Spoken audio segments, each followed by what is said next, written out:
Hemos cerrado el capítulo anterior con la figura de Enrique VIII y el cisma que involucra a la nación inglesa, el cisma anglicano. Y quisiera detenerme aún un momento sobre este tema, especialmente en uno de los personajes que entran a formar parte de esta historia, la figura de Tomás Moro y su fidelidad al Papa de Roma. Tomás Moro era el canciller del reino, amigo íntimo de Erasmo de Róterdam y amigo también de Pico de la Mirandola. Tomás Moro fue obediente al Papa hasta el martirio, negándose a ser cómplice, a pesar de las coacciones de Enrique VIII, para que se enfrentase a Roma. Tomás Moro fue coherente con las ideas que había expresado en su tratado Utopía. En 1535 afronta el patíbulo por no retractarse de cuanto había dicho y escrito. No es una utopía ser fieles al anuncio de la palabra y de la persona de Jesucristo. Es esta una época de grandes hombres, como el capitán español Ignacio de Loyola, que fundará la Compañía de Jesús, la Orden de los Jesuitas. El Papa de Roma sigue siendo Clemente VII. La guerra entre Carlos V de España y Francisco I de Francia está en pleno desarrollo. El capitán Ignacio de Loyola es herido en combate. Durante su convalecencia lee libros religiosos y más tarde visita el monasterio de Montserrat, cerca de Barcelona, donde deposita sus armas y se reviste de peregrino. Allí comienza una historia que impactará en toda la historia de la Iglesia Católica. En Venecia, en 1537, recibe la ordenación sacerdotal. Un año más tarde, Ignacio y su pequeño grupo de consagrados, entre los que está Francisco Javier, que llegará hasta la India, llegan a Roma, donde ahora hay un nuevo pontífice, Pablo III. Dentro de la curia pontificia no faltan los detractores de Ignacio, pero el soldado de Jesús no se arredra. El 27 de septiembre de 1540, la Compañía de Jesús es aprobada como orden por el Papa Pablo III. A diferencia de los demás institutos, los jesuitas añaden a los 3 votos religiosos de pobreza, obediencia y castidad un cuarto de obediencia total a las órdenes que el Papa pudiera darles para la salvación de las almas y la propagación de la fe. Así fue como los jesuitas se convirtieron en la orden religiosa que sabrá oponerse a las herejías y será capaz de difundir la doctrina de la Iglesia. La Compañía de Jesús nace en un periodo histórico concreto, específico, el del Concilio de Trento, el de la Reforma Protestante y al mismo tiempo el de la Reforma Católica, por tanto, de expansión misionera.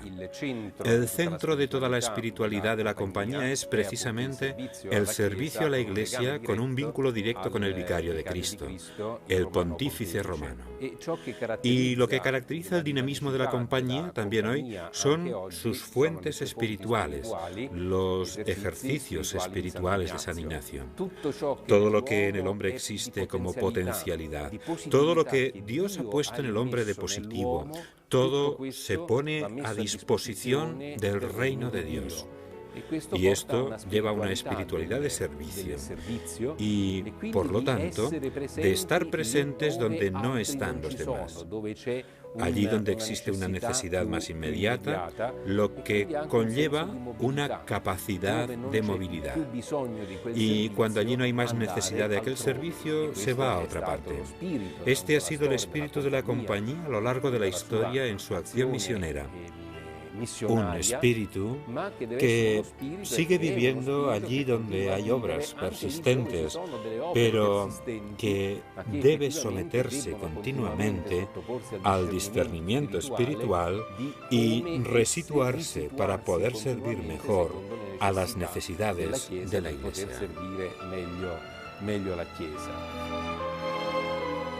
A partir del siglo XVI tenemos por un lado a Lutero, que acusa a la Iglesia Católica, y por otra parte nacen y se expanden grandes realidades, como hemos visto con los jesuitas. Y también los barnabitas, teatinos y la Compañía de Santa Úrsula, fundada por Santa Ángela de Merici y con fuerte presencia aún hoy en el mundo, dedicada a la formación y defensa de las jóvenes. El amor de Dios nos reúne, y nos reúne en la Iglesia, y nos envía, como a Santa Ángela, en grupos. ¿Para servir a quién? Especialmente a quien tiene más necesidades. Así que la obra es educativa, caritativa, pero todo nace de la cruz de Cristo y de habernos amado una por una. La sangre de Cristo, por tanto, el misterio pascual, no se pierde. Surge una nueva respuesta a los reformadores que no será la última. En 1525, Mateo de Bascio, un humilde fraile que quiere volver a dar testimonio de las enseñanzas de San Francisco en su plenitud, funda la Orden de los Capuchinos. El don de San Francisco al mundo es ser hermano universal. Y este es el centro de la identidad de los capuchinos, también en la actualidad. La Orden de los Capuchinos está hoy presente en 101 países y queremos unir al mundo con lazos de hermandad. Es nuestra forma de construir la Iglesia por medio del Evangelio. El Evangelio quiere que todos seamos hermanos y hermanas en la tierra. Por este motivo, Jesús murió en la cruz para reunir a todos y reconciliar al mundo consigo mismo y con Dios y hacernos a todos hermanos y hermanas. Este es nuestro objetivo hoy, como lo era el de San Francisco, que era hermano de todos en la tierra y hermano de toda la creación. Por ello, es amado y respetado por todos. Todo este fervor de nuevas realidades religiosas encuentra el apoyo incondicional del nuevo Papa Pablo III Farnesio, que llegó al solio pontificio el 13 de octubre de 1534. En este clima de fervor, el cardenal Contarini intenta en Ratisbona el camino de la reconciliación sin lograrlo, fracaso que tiene como consecuencia la creación en 1542 de un tribunal romano de la Inquisición con el cardenal Carafa al frente. Mientras sucedía todo esto, en 1547, Miguel Ángel recibe el encargo del Papa Pablo III de proyectar la finalización de la Basílica de San Pedro. Tomaba forma la Roma del Renacimiento, tal y como nos ha llegado a la actualidad. En estos años, todos se han convencido de la necesidad de convocar un concilio. Pablo III lo desea, lo quiere toda la Iglesia Católica.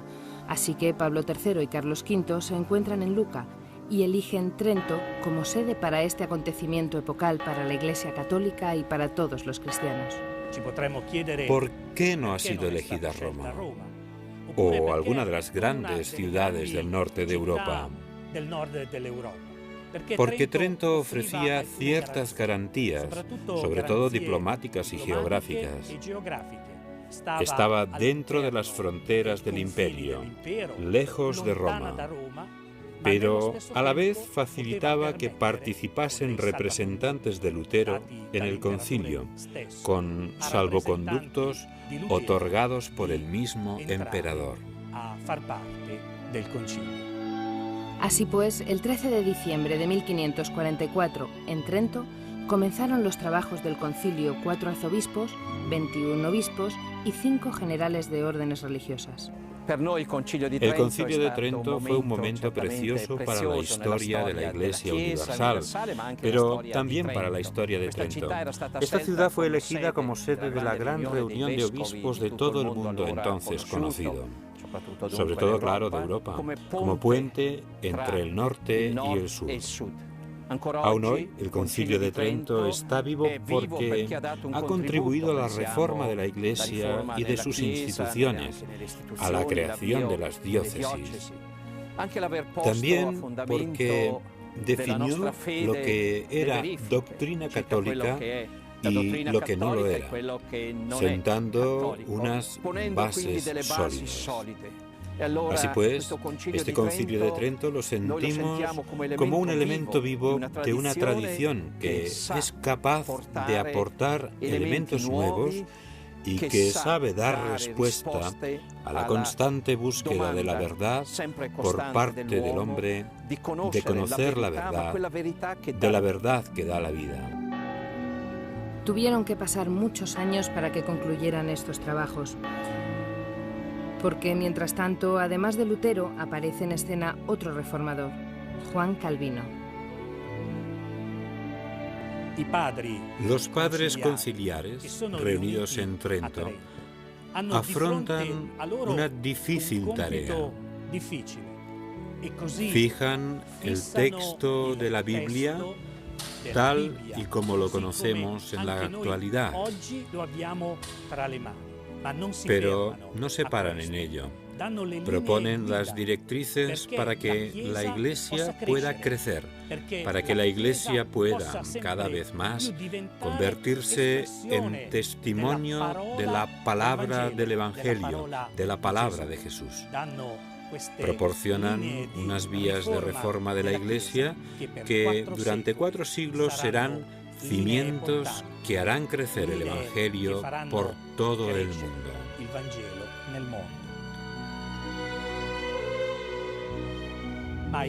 Pero las relaciones entre Pablo III y Carlos V, que ya eran difíciles al principio, acaban en ruptura. Tomando como excusa una epidemia de tifus, el concilio se traslada de Trento a Bolonia el 11 de marzo de 1547.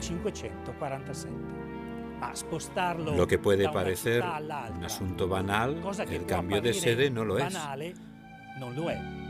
Bolonia está en territorio pontificio y esto es una señal para Carlos V. El Papa quiere cada vez más ser protagonista de este concilio. Pero hay 14 padres conciliares que no aceptan el traslado de sede. Y a Pablo III no le queda otra solución que suspender el concilio. Pero estamos en el final del pontificado de Pablo III, que morirá poco después. Su sucesor, Julio III, será quien reabra el concilio en Trento, en 1551.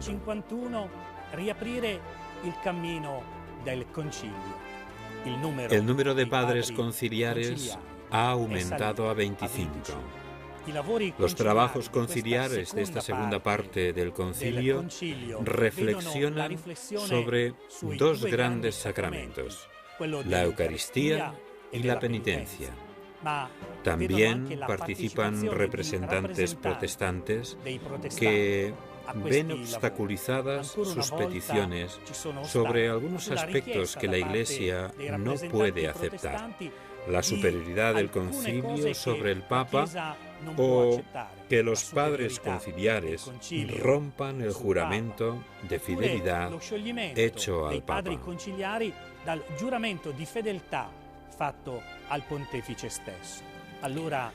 Una vez más, por culpa de un acontecimiento ajeno a él, una guerra en Alemania, se suspende el concilio y se cierra en el año 1552. Como hemos visto, los trabajos son largos y complejos. La Iglesia en Trento encuentra su fuerza reafirmando la plenitud del Evangelio, la plenitud de la palabra de verdad que es y está dentro del Evangelio. Fueron años de nueva experiencia de evangelización.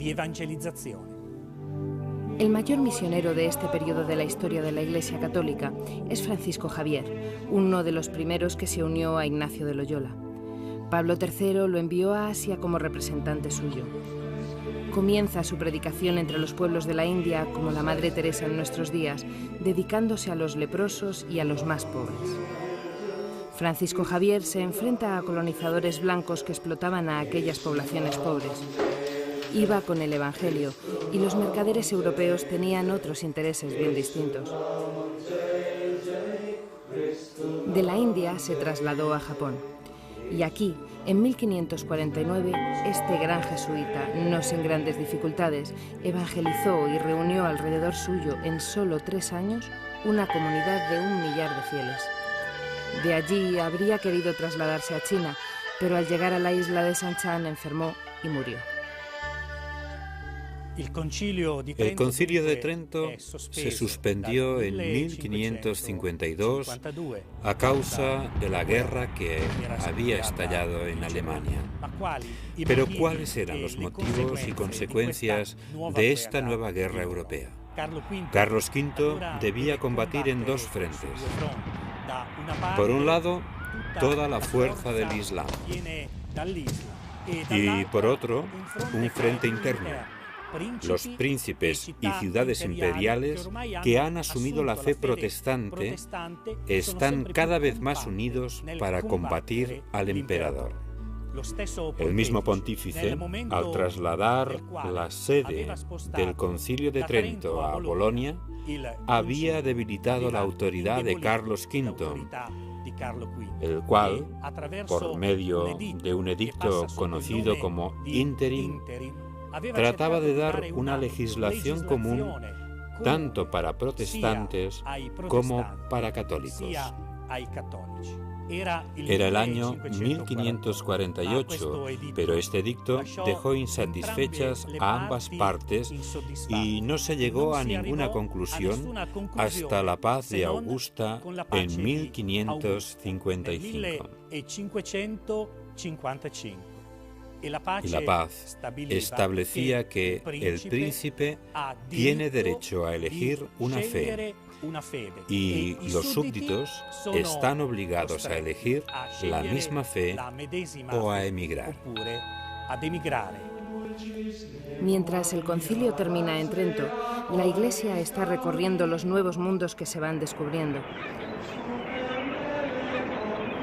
Y sobre todo América del Sur, donde en medio de innumerables dificultades y contradicciones se fundan nuevas misiones, a menudo en conflicto y obstaculizadas por los mismos conquistadores del Nuevo Mundo. Hoy, al inicio del tercer milenio, la mayoría de los latinoamericanos han sido bautizados en la Iglesia Católica y constituyen más del 50% de los católicos de toda la Iglesia universal. Esto es un signo de la fecundidad de las corrientes de la primera evangelización en el Nuevo Mundo americano, que enraizó el Evangelio en el alma, el corazón, el sustrato cultural y la tradición de nuestros pueblos en su identidad más profunda. En el despertar de la modernidad, en aquella primera oleada de globalización y mundialización, irrumpe el Nuevo Mundo americano como novedad sorprendente. Es fruto de la expansión de la cristiandad europea, mediterránea, ibérica, que lleva en sus entrañas el empuje de su catolicidad y universalidad. Esta expansión del cristianismo lleva consigo la espada y la cruz, en simbiosis siempre crítica. Nunca se ha visto en la historia humana un encuentro semejante de pueblos, etnias y culturas de diferente nivel de desarrollo. Encuentro y enfrentamiento al mismo tiempo.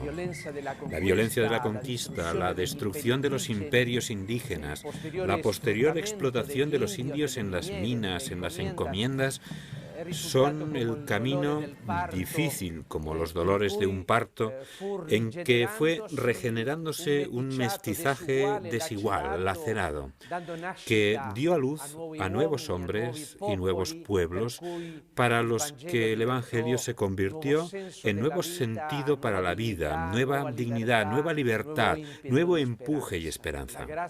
La gracia de un acontecimiento fundamental tuvo lugar en la década de 1530 a 1540. La Virgen María, con rostro mestizo y ropajes de una mujer azteca, con toda la simbología azteca, se le aparece al indio Juan Diego en Tepeyac, cerca de la Ciudad de México, abrazando a Juan Diego como hijo predilecto y haciéndole su mensajero. Así, la religión cristiana, que podía aparecer como la religión de los conquistadores, se incultura profundamente en el rostro y el corazón de los indígenas. Dicen las crónicas que una década después de las apariciones, millones de indígenas se habían bautizado en la Iglesia Católica. Así, el cristianismo se convirtió en semilla de nueva creación en la vida de los pueblos latinoamericanos. Es enero de 1562. El Papa actual es Pío IV. En Trento se reabren los trabajos del concilio. El Papa Pío IV, al convocar el concilio, está decidido a llevarlo a término. Y así fue en 1564. Este capítulo de la historia de la Iglesia está llegando a su fin. Después de Trento, la Iglesia ha encontrado un nuevo vigor, una nueva organización. Ha reencontrado en la sencillez y la humildad de los primeros tiempos el empuje para dirigirse de nuevo a los hombres y al mundo.